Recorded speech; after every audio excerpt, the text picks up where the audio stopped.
Hello friends, welcome to the UPSC analyser. तो आज हम 24 नवंबर का इंडियन एक्सप्रेस डिस्कस करेंगे। If you are liking this analysis then please like share and subscribe.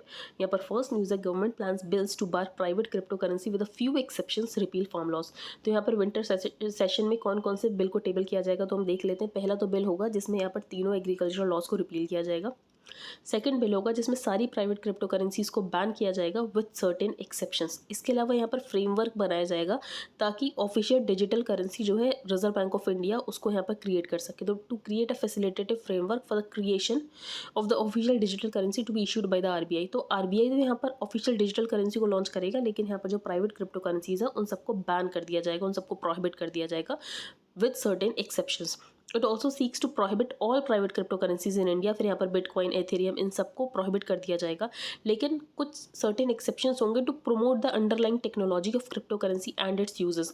तो यहाँ पर जो बात की जा रही है अंडरलाइंग टेक्नोलॉजी को प्रमोट किया जाएगा, तो यहाँ पर ब्लॉकचेन टेक्नोलॉजी की बात की जा रही है कि यहाँ पर ब्लॉकचेन टेक्नोलॉजी को प्रमोट किया जाएगा, भले ही यहाँ पर जो प्राइवेट क्रिप्टो करेंसीज है उसको हम प्रोहिबिट कर रहे हैं।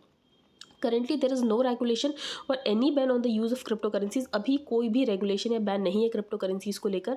आरबीआई ने एक सर्कुलर जारी किया था 2018 में, और आरबीआई के सर्कुलर में ये था कि कोई भी बैंक्स या कोई भी एंटिटीज़ रेगुलेटेड बाय इट, कोई भी बैंक्स या एंटिटीज़ यहाँ पर जो आरबीआई के द्वारा रेगुलेट होती है वो कोई भी सर्विसेज नहीं देगी रिगार्डिंग वर्चुअल करेंसीज। लेकिन ये जो आरबीआई का सर्कुलर है उसको सुप्रीम कोर्ट ने सेट असाइड कर दिया था। तो on March 4 this year the Supreme Court set aside an RBI circular of April 6, 2018। तो यहाँ पर आरबीआई ने बहुत पहले ही क्रिप्टो करेंसीज को प्रोहिबिट कर दिया था, लेकिन सुप्रीम कोर्ट ने इस बैन को हटा दिया था। अब वापस से यहाँ पर एक क्रिप्टो करेंसी बिल लेकर आया जाएगा जिसमें जो प्राइवेट क्रिप्टो करेंसीज इनको बैन किया जाएगा विद सर्टेन फ्यू एक्सेप्शंस। अब जब बिल आएगा उसके बाद तो हम प्रोविजंस उसको देख ही लेंगे। बाकी एक इलेक्ट्रिसिटी अमेंडमेंट बिल आएगा जिससे यहाँ पर जो पावर डिस्ट्रीब्यूशन है उसको डी लाइसेंस किया जाएगा ताकि जो कॉम्पिटिशन है वो बढ़ सके। आगे हम चलते हैं 6G टेक्नोलॉजी को लेकर। यहाँ पे बोला गया India is working towards an indigenously developed 6G technology with the aim to launch it either by 2023 end or early 2024। तो यहाँ पर 6G टेक्नोलॉजी पे काम चल रहा है और 2024 तक जो है 6G टेक्नोलॉजी आ सकती है मार्केट में। कोवैक्सिन किसने डेवलप की है? तो Hyderabad based Bharat biotech along with ICMR. तो कोवैक्सिन को यहाँ पर डेवलप किया है भारत बायोटेक विद आईसीएमआर। और इसका रिसर्च नेम क्या है कोवैक्सिन का? तो BVV152। बाकी ये रियल वर्ल्ड स्टडी में कोवैक्सिन की इफेक्टिवनेस 50% निकली है, ये ज़्यादा इंपॉर्टेंट नहीं है हमारे लिए। Global push to cap oil prices, India to release 5 million barrels from reserves. तो इंडिया जो है अपने स्ट्रैटेजिक रिजर्व से लगभग 5 million barrels of crude oil को रिलीज़ कर रहा है। अब ये क्यों रिलीज़ कर रहा है? तो US, China, Japan, South Korea, India, ये सारे कंट्रीज चाहते हैं जो क्रूड ऑयल के प्राइसेस हो वो कम हो। अब क्रूड ऑयल के प्राइसेस कम हो नहीं पा रहे हैं क्योंकि ये जो ऑयल प्रोड्यूसिंग कंट्रीज़ है इन्होंने आर्टिफिशियल सप्लाई कम कर दी है। आर्टिफिशियल सप्लाई कम करने के चलते यहाँ पर जो क्रूड ऑयल के प्राइसेस है वो ज़्यादा होते जा रहे हैं। ये लोग जो है सप्लाई नहीं बढ़ा रहे हैं। अब ये लोग सप्लाई नहीं बढ़ा रहे हैं, ये लोग इसीलिए नहीं बढ़ा रहे हैं क्योंकि चाहते हैं जो प्राइस है वो ऊपर ही चलता रहे, जो बैरल 80-90 रुपये बैरल, $80-90 जो है बैरल बिकता रहे। तो यहाँ पर जो कंट्रीज़ है, फॉर एग्जांपल यूएसए ने भी बोला इनको कि अपना आप ऑयल प्रोडक्शन बढ़ाओ, लेकिन इन्होंने मना कर दिया प्रोडक्शन बढ़ाने से। तो उसके बाद इन कंट्रीज़ ने सोचा कि हमारे पास जो स्ट्रैटेजिक रिजर्व है उससे हम यहाँ पर कुछ जो ऑयल है वो मार्केट में निकाल देते हैं, क्योंकि मार्केट में फिर सप्लाई बढ़ जाएगी तो अपने आप ही जो प्राइसेस है वो कम हो जाएंगे। तो US will release 50 million barrels. तो हमने 5 मिलियन बैरल्स रिलीज़ किया और यूएस 50, मतलब हमसे 10 टाइम्स ज़्यादा जो है मार्केट में रिलीज़ करेगा। The move is being seen as a strategic step to rein in spiraling global crude oil prices। तो global crude oil prices बहुत तेज़ी से बढ़ रहे हैं और ये जो ऑयल प्रोड्यूसिंग कंट्रीज़ है इन्होंने जानबूझ के सप्लाई जो है कम कर रखी है। In response the OPEC plus group of oil exporting countries which accounts for about 50% of the global crude oil supply has indicated that it may reconsider plans to restore production over the coming months. तो अब इन्होंने बोला OPEC plus countries ने कोशिश करेंगे कि जो production उसको बढ़ाएं ताकि ये जो ऑयल इतना महंगा हो रखा वो ना हो। People's Republic of China, Japan, South Korea, ये सारे कंट्रीज़ हैं जिन्होंने अपने यहाँ पर स्ट्रैटेजिक रिजर्व से ऑयल को रिलीज़ किया है। Oil supply was being artificially adjusted below demand levels. तो ये जानबूझ के सप्लाई कम कर रहे हैं, जितनी डिमांड है उससे कम सप्लाई कर रहे हैं ताकि यहाँ पर जो प्राइसेस है वो बढ़ते रहें।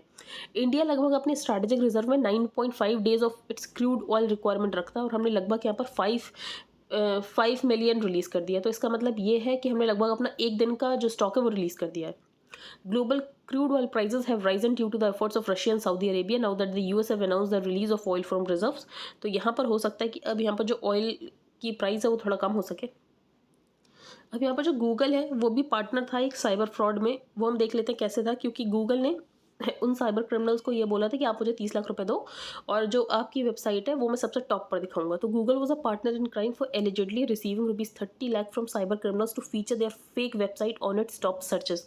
तो यहाँ पर जो एक पर्सन है वो ड्यूप हो गया, उसके बाद वो दोबारा यहाँ पर साइबर में कंप्लेन करने गया तो वो फिर से ड्यूप हो गया, क्योंकि जो साइबर वाली यहाँ पर जो वेबसाइट थी जन सुरक्षा केंद्र के नाम से, वो भी फेक वेबसाइट थी और वहाँ पर भी उसने एजेंट्स को कुछ 2800 रुपये दे दिए कि उसको ऐसा लगता था ये जो एजेंट्स हैं वो साइबर कंप्लेंट को इन्वेस्टिगेट करेंगे। तो ऐसा कुछ हुआ, उसके साथ ड्यूप हो गया। इसका मतलब ये जो गूगल है ये भी कितने इनसोशिएट इनडिफरेंस इनका समझ आता है गूगल अथॉरिटीज़ का कि इन्हें कोई फ़र्क नहीं पड़ता कि यहाँ पर जो कॉमन मैन है वो ड्यूप हो जाता है, उसकी लाइफ टाइम सेविंग्स चली जाती हैं। तो इसके लेकर अब कुछ एक्शन लिया जाएगा।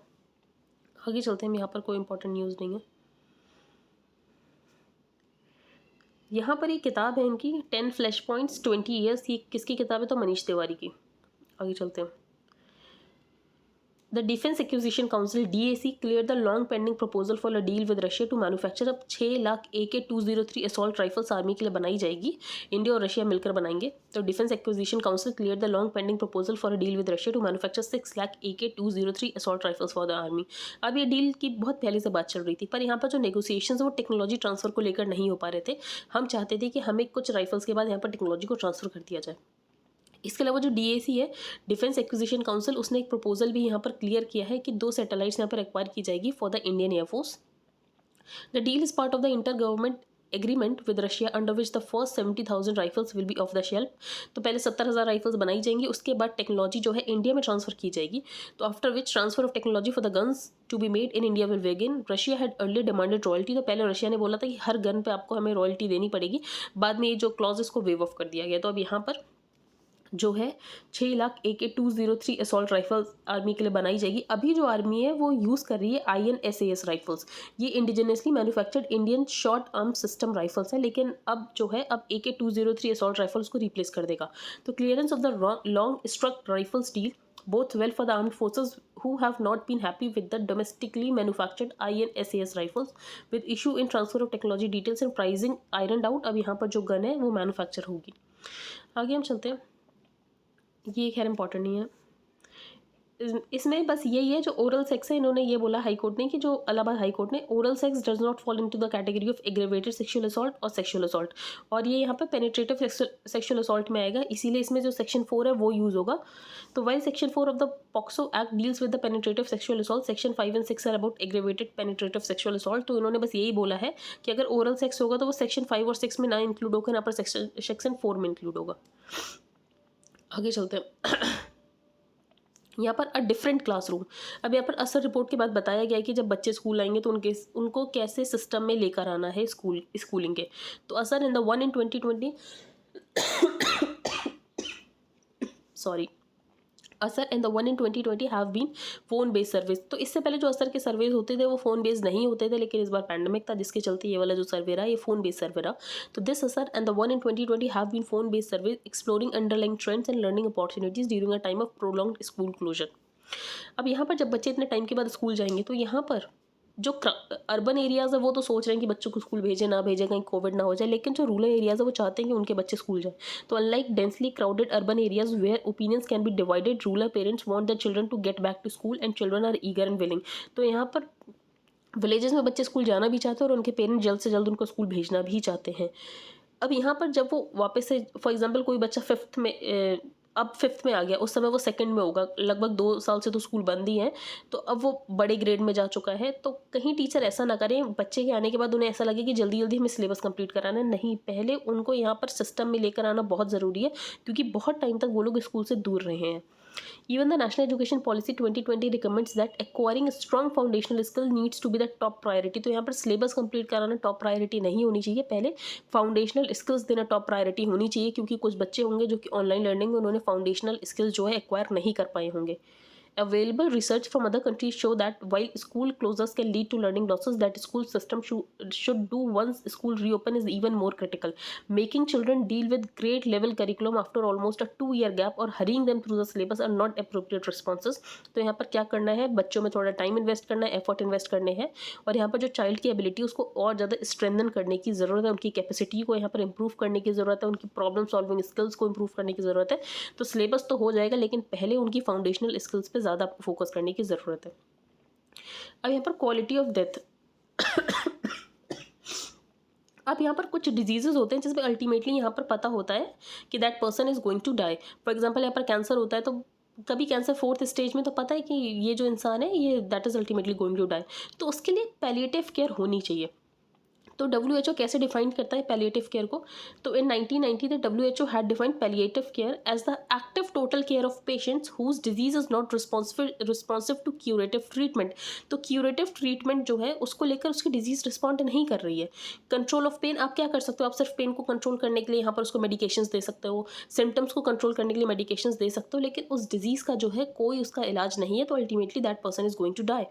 तो ऐसे में पैलिएटिव केयर बहुत ज़्यादा इंपॉर्टेंट है, लेकिन पैलिएटिव केयर इंडिया में है ही नहीं, क्योंकि इंडिया के जो लोग हैं वो डेथ को मानते ही नहीं कि डेथ जैसी कोई चीज़ होती है, वो डिनाई करते रहते हैं, नहीं डेथ तो हो ही नहीं सकती।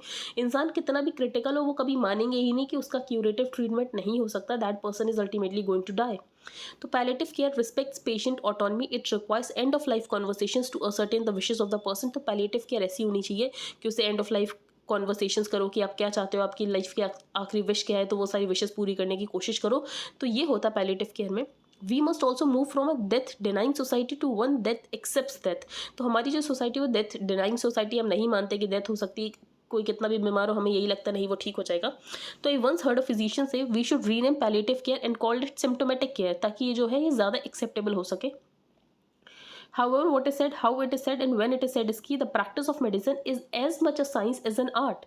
There is also a need for the treating specialist to continue to be involved. There is a tendency to cut off relations. तो यहाँ पर जो डॉक्टर्स होते हैं, स्पेशलिस्ट होते हैं, एक बार अगर ट्रीटमेंट फेल हो जाता है तो वो जो डॉक्टर्स वो पूरी तरीके से कट ऑफ कर लेते हैं पेशेंट से खुद को, लेकिन ऐसा नहीं होना चाहिए।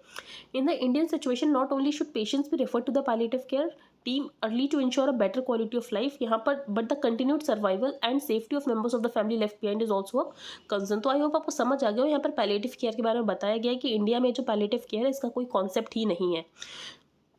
यहाँ पर नासा के डार्ट मिशन की बात की गई। NASA's double asteroid redirection test mission will take 10 months to fly an unmanned air spacecraft. तो बेसिकली क्या कर रहे हैं इस मिशन से, इस मिशन में क्रैश करने की कोशिश की जाएगी एस्टेरॉइड को। फिर ये जब क्रैश करेंगे एस्टेरॉइड को तो ये जानने की कोशिश करें कि अगर हम क्रैश करेंगे जो एस्टेरॉइड का पाथ है क्या वो थोड़ा भी चेंज होगा।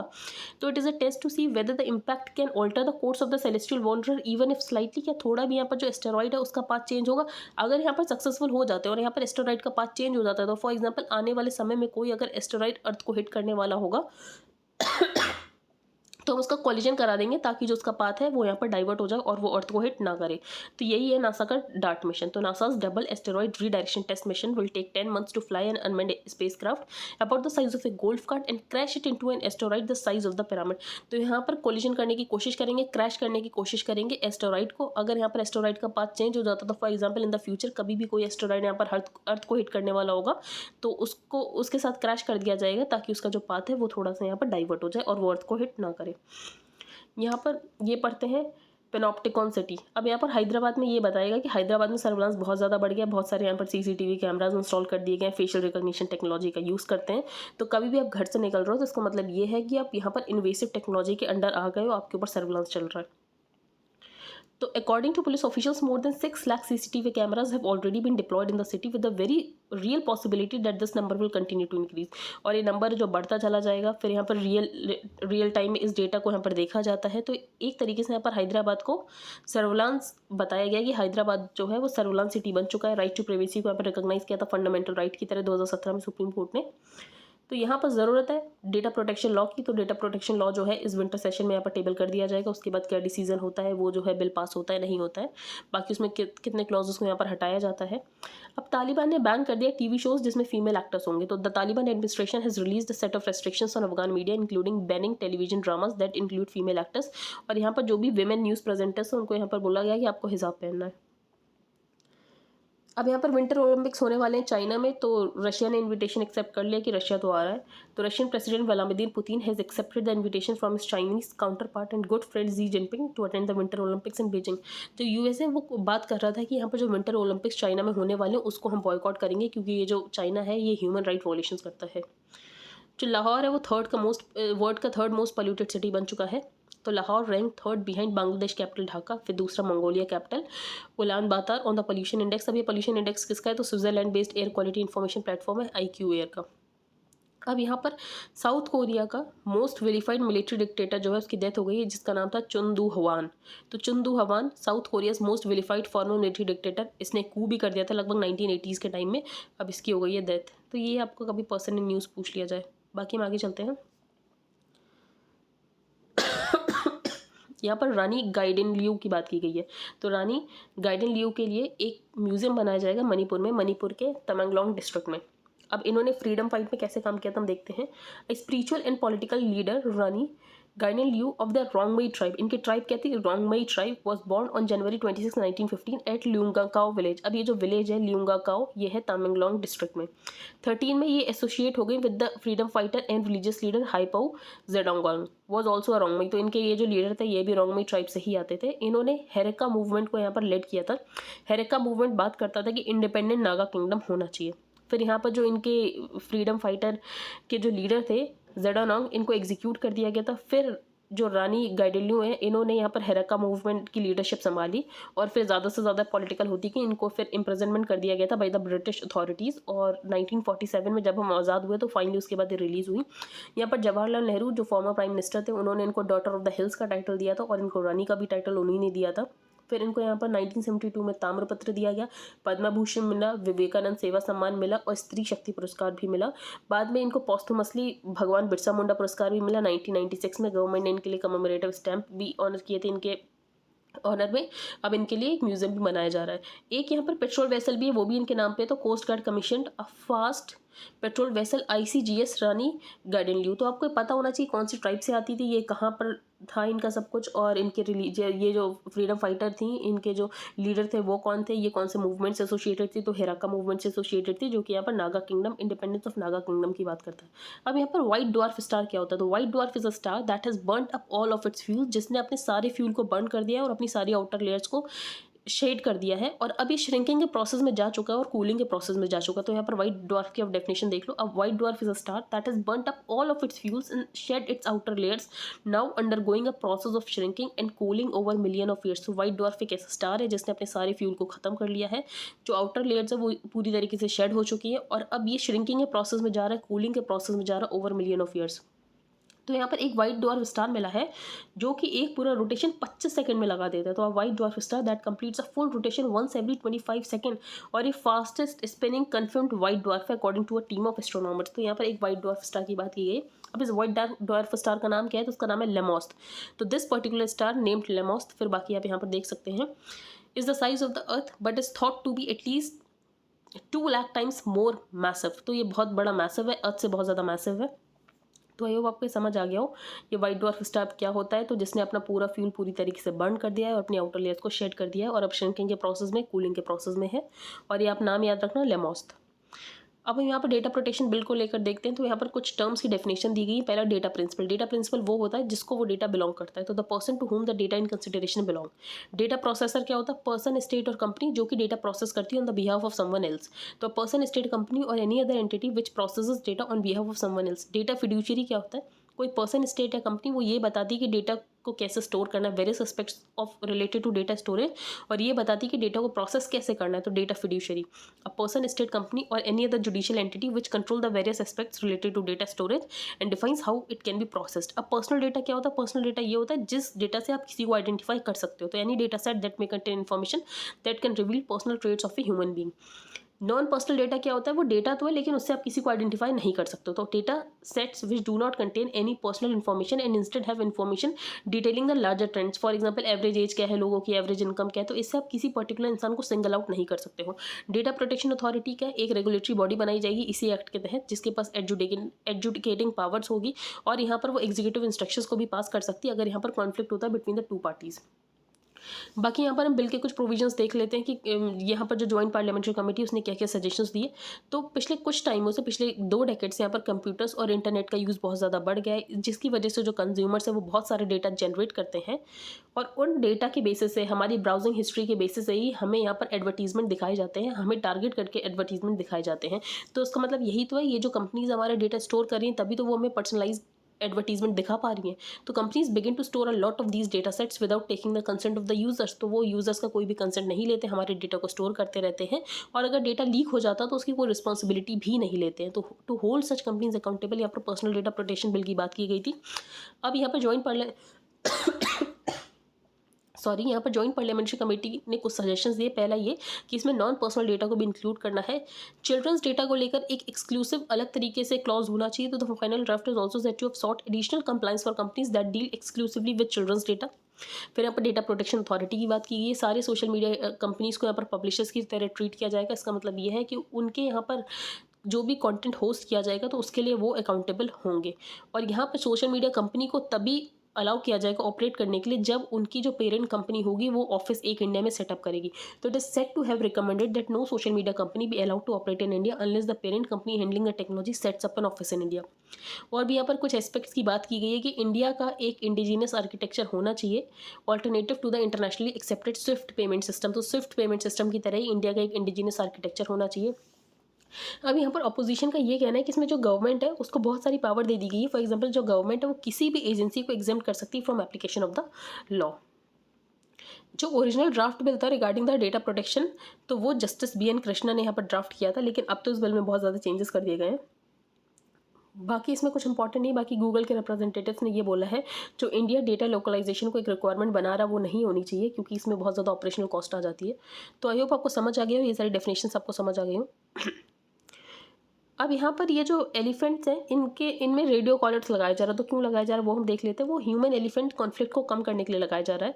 तो radio collars are GPS enabled and can relay information about an elephants whereabouts. तो GPS इनेबल्ड है जो कि यहाँ पर एलिफेंट्स में लगाया जा रहा है।